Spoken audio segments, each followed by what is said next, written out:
Se vossa justiça não superar dos escribas e fariseus, não entrarei no reino dos céus. E qual era a justiça dos escribas e dos fariseus? Em que a sua justiça era falha e deve ser superada? Antes de responder a esta pergunta, é necessário dizer que justiça aqui significa o conjunto de todas as virtudes. Logo a pergunta é: em que as virtudes dos fariseus e dos escribas devem ser superadas? Em outras palavras, o que desagradava a Deus na prática, nas obras, no comportamento dos escribas e dos fariseus? Há 5 pontos, podemos dizer, que não agradavam a Deus. Primeiro, as ações virtuosas dos escribas e fariseus eram feitas por ostentação e não com reta intenção. Segundo, eles procuravam a pureza externa e não as boas obras. Quando eles pedem a morte de Nosso Senhor, eles não entram num dos departamentos ali, num dos compartimentos de Herodes, porque eles não queriam se manchar, porque havia uma legislação que impunha a eles um comportamento. Então, no momento em que eles estão matando, estão cometendo o deicídio, o maior crime que pode ser impossível, coisa maior, matar a Deus Ele mesmo, na sua humanidade, eles fazem isso procurando guardar a parte externa da lei e não entram até o pretório de Pilatos, e não entram, não sei exatamente o compartimento que era, mas está dito no Evangelho que eles não entram para não se manchar. Então esse hábito dos fariseus e escribas de procurar uma pureza legal, mas não a pureza legal, e ao mesmo tempo matam o Nosso Senhor, cometem um deicídio.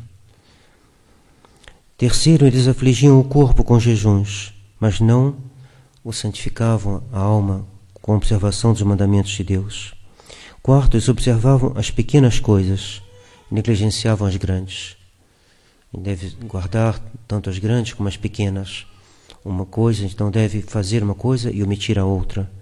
Mas eles se apegavam a coisas pequenas e negligenciavam as grandes.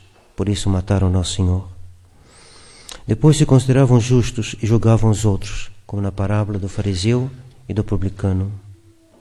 Ora, o Senhor nos adverte que nós devemos ir além dessa justiça legal, dessa justiça externa, essa justiça feita de aparências, mas destituída de verdade. Não tem verdade nesse proceder. Esse proceder é falso. Esse proceder é externo. Esse proceder não é suficiente para entrar no céu. Nosso Senhor pede que a gente tenha uma virtude que seja verdadeira. Caso contrário, nós não entraremos no céu. Após essas advertências, Nosso Senhor examina 3 gêneros de faltas. As faltas que respeitam a ira. A ira fere a integridade do próximo. É a primeiras faltas que ele examina. Depois as faltas de impureza. Não está no Evangelho de hoje, mas é a continuação do Evangelho de São Mateus.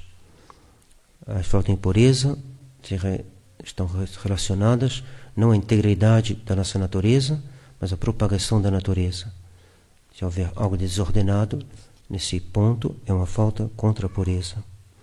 Terceiro, as faltas da vontade racional, como o perjúrio, do qual fala São Mateus, após falar dessas 2 primeiras. Neste Evangelho, o Senhor vai falar só da ira. E o que é a ira? A ira é um movimento desordenado da alma, que prejudica o próximo, que quer prejudicar o próximo. Movimento desordenado, pois se houver uma razão, o soldado na guerra mata por dever de Estado, não é desordenado. Ele está cumprindo uma ordem, ele é a sua profissão, proteger o país, e ele mata, e esse não é desordenado. Não será punido por isso, ao contrário. Ele deve mirar bem, deve ganhar a guerra. Então, movimento que seja desordenado e que prejudique o próximo, sem razão. A ira tem 3 graus. Ela pode ser puramente interna, ela pode se exteriorizar de uma maneira, por um sinal indeterminado, ou ela pode se exteriorizar com palavras determinadas. A ira é um pecado porque ela visa prejudicar o próximo. A ira age sem razão, pois se há uma razão já não é mais um movimento desordenado. A ira se distingue do zelo, o zelo pelo qual os santos fizeram a guerra, como Santa Joana d'Arc e tantos outros. O que é pecado na ira é a malícia, que se ela é inveterada, se ela se concentra em cima de uma pessoa de maneira inveterada, desordenada, querendo o mal dessa pessoa, chama-se ódio. Nosso Senhor nos diz que se nós não ultrapassarmos a justiça dos escribas e fariseus, nós não entraremos no reino dos céus.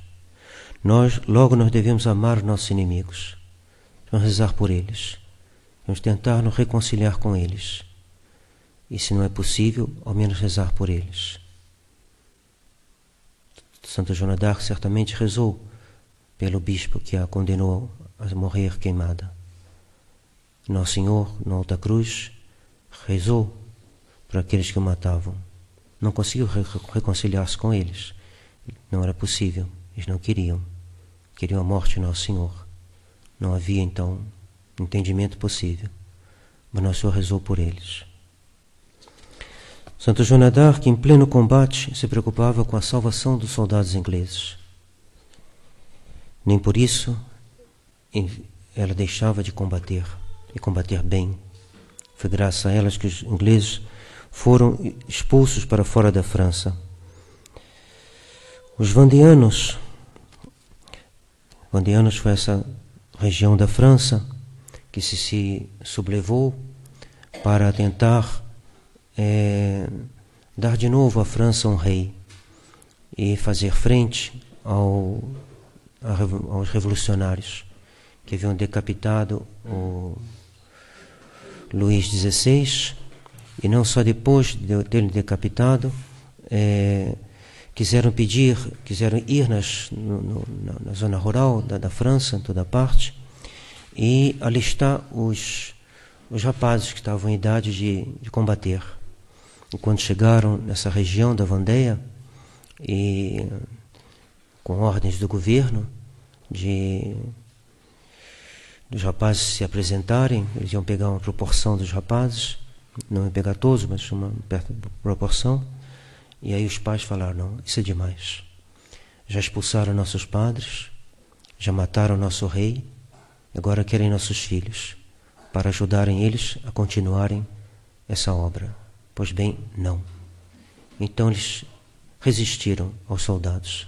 E a partir daí, os vandeanos vão formar um exército, como os cristeiros, e vão combater sem ódio. E a França, o governo francês, não encontrava meios de vencê-los. E as músicas que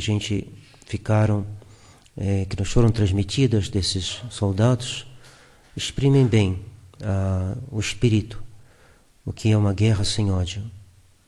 Eles diziam, numa dessas músicas que eles cantavam indo para a guerra, diziam: você tem medo? Não, eu só tenho um medo, é de ofender Nosso Senhor.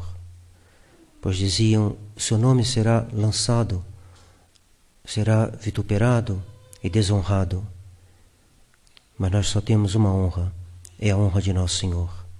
Então, homens que iam para a guerra, fazendo um ato que pode se assemelhar à ira, mas que não era ira, era zelo. Há uma diferença entre o zelo e a ira. O zelo é ordenado e a ira é desordenada. E nessa guerra dos vandeanos houve um fato que ficou marcado na história da França. Eles haviam combatido durante o dia todo, e haviam combatido bem, e haviam ganhado. Eles voltavam para suas aldeias, para uma aldeia especialmente, Chemillé, Eles traziam os prisioneiros. Haviam feito um certo número de prisioneiros e estavam voltando. De longe eles viram que a aldeia deles, então a fazenda deles, que eram todos camponeses, estava em chamas. Eles ficaram preocupados. E nossas esposas, e nossos filhos, o que será deles? E foram se aproximando, angustiados. Eles haviam ganhado, mas os soldados revolucionários tinham ido na aldeia deles. E haviam matado as mulheres.